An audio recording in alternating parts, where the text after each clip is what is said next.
Good morning all the friends. Basic mathematics and reasoning class में आप सभी दोस्तों का स्वागत है। तो दोस्तों, आज का जो हमारा क्वेश्चन रहेगा, जो कंटेंट रहेगा, वो क्यूब रूट के ऊपर है। मीन्स जिसको हिंदी में घनमूल बोलते हैं। अक्सर एग्जाम में जो है ना, बड़े बड़े क्वेश्चन मिल जाते हैं घनमूल से संबंधित, और जिसमें हमारे पास समय बहुत कम होता है कैलकुलेशन करने का। चलिए इस क्वेश्चन को देखते हैं कि कितनी भी लंबी कैलकुलेशन आ जाए दोस्तों, और मात्र 2 सेकंड के अंदर हम इसको सॉल्व करेंगे। कोई पेन कॉपी चलाने की जरूरत नहीं है, डायरेक्ट। बशर्ते कंडीशन ये है दोस्तों कि आपको 2 से लेकर के 9 तक के क्यूब याद हो।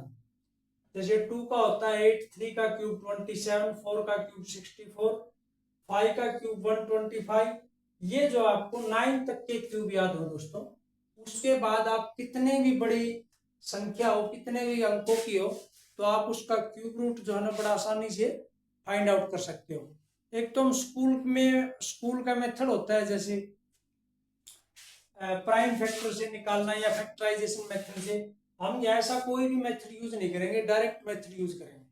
देखिए दोस्तों, क्या करना है, जब भी आपको क्यूब रूट निकालना हो, जैसे हमारे पास क्वेश्चन दे रखा है क्यूब रूट ऑफ 19683। इस टाइप के क्वेश्चन में क्या करना है दोस्तों, लास्ट के 3 डिजिट आपने का एक पेयर बनाना है। लास्ट मीन्स राइट साइड से 3 पेयर को कनेक्ट करना है। सबसे पहला काम आपका ये है। उसके बाद लेफ्ट साइड में कितने भी नंबर बचे, उसको जो है ना सेकंड कैटेगरी में लेना। पहली कैटेगरी में दोस्तों ध्यान रखना है कि अंतिम 3 अंक, और लास्ट में फिर जो है ना लेफ्ट साइड में कितने भी अंक हो, उससे कोई लेना देना नहीं। अब आपने यहां जो देख लिया, एक पेयर बना लिया 683। अब जो ये क्यूब देख रहे हो दोस्तों, ये क्यूब कैसे काम आएंगे वो इस तरीके से बताएंगे आपको।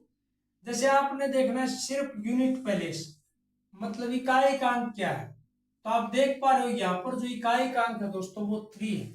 तो आप यहाँ देखो कौन से क्यूब के अंदर जो है ना लास्ट डिजिट 3 आ रहा है, तो आप देख पाओगे दोस्तों 343 जो है, 343 7 के क्यूब में आ रहा है, जो कि अंतिम अंक यूनिट प्लेस का 3 है। तो हमारे पास क्या होगा दोस्तों, अब 683 का मतलब हो गया हमारे पास क्या है, इसका मतलब है 7। पहला। दूसरा दोस्तों ये देखना है कि 19 जो नंबर आपने बनाया वो किसके क्यूब तक है।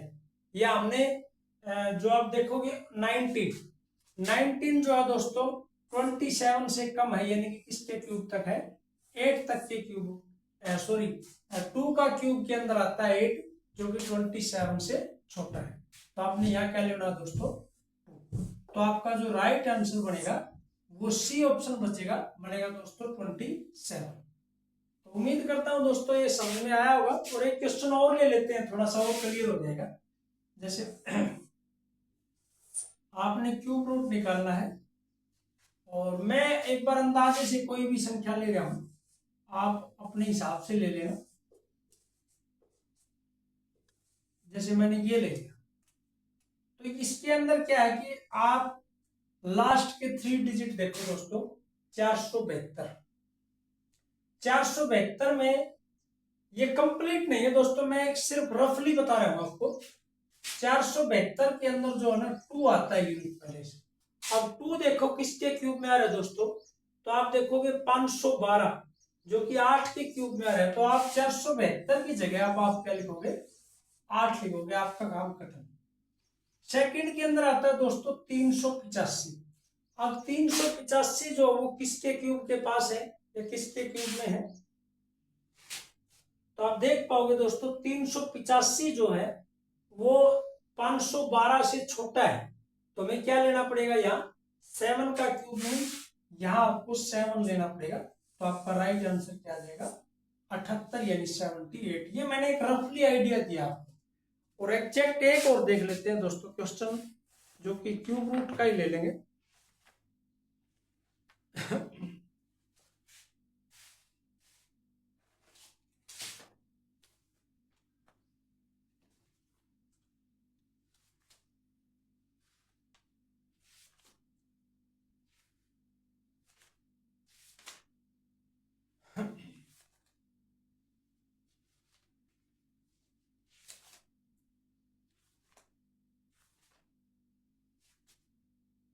ये दोस्तों 15,625। एक और ले लेते हैं 15,625, यहां ले लेते हैं 15,625। तो दोस्तों मैंने आपको बताया था पहले भी, पहला स्टेप है आपके लास्ट के 3 डिजिट को नोट करना, और यहाँ फिर कितने भी बचे आपके पास।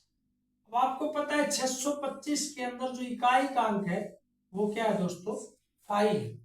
यूनिट प्लेस कहो, वंश प्लेस कहो, या इकाई का अंक हिंदी में बोल सकते हो आप। तो आपने देखा कि 5 है, और 5 जो है वो किसके क्यूब में आ रहा है दोस्तों, वो 5 के क्यूब में आ रहा है 125। आपने यहाँ नजर डालनी है, ये नंबर यहाँ ढूंढना आपने कहाँ है। तो हमने देखा कि ये लास्ट का जो 5 है ये 5 के क्यूब में है, तो हमने यहाँ क्या लिख दिया 5।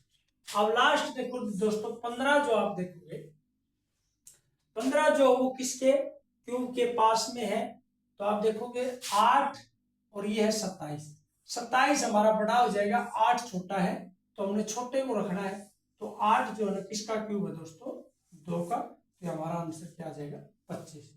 तो उम्मीद करता हूं दोस्तों ये कंसेप्ट आपको अच्छा लगा होगा और पसंद भी आया होगा। और दोस्तों जब भी हम कोई क्वेश्चन आपको एज ए प्रैक्टिस के रूप में देते हैं तो आप उसके ऊपर कमेंट्स जरूर किया करो, ताकि हमारे को मोटिवेशन मिलता रहे। ओके दोस्तों, फिर एक किसी नई वीडियो के अंदर फिर मिलेंगे, और शाम को हमारी रीजनिंग की क्लास होती है 9 बजे। फिर एक किसी खास क्वेश्चन के अंदर आपसे मुलाकात होगी। ओके दोस्तों, हैव ए नाइस डे। जय हिंद, जय भारत।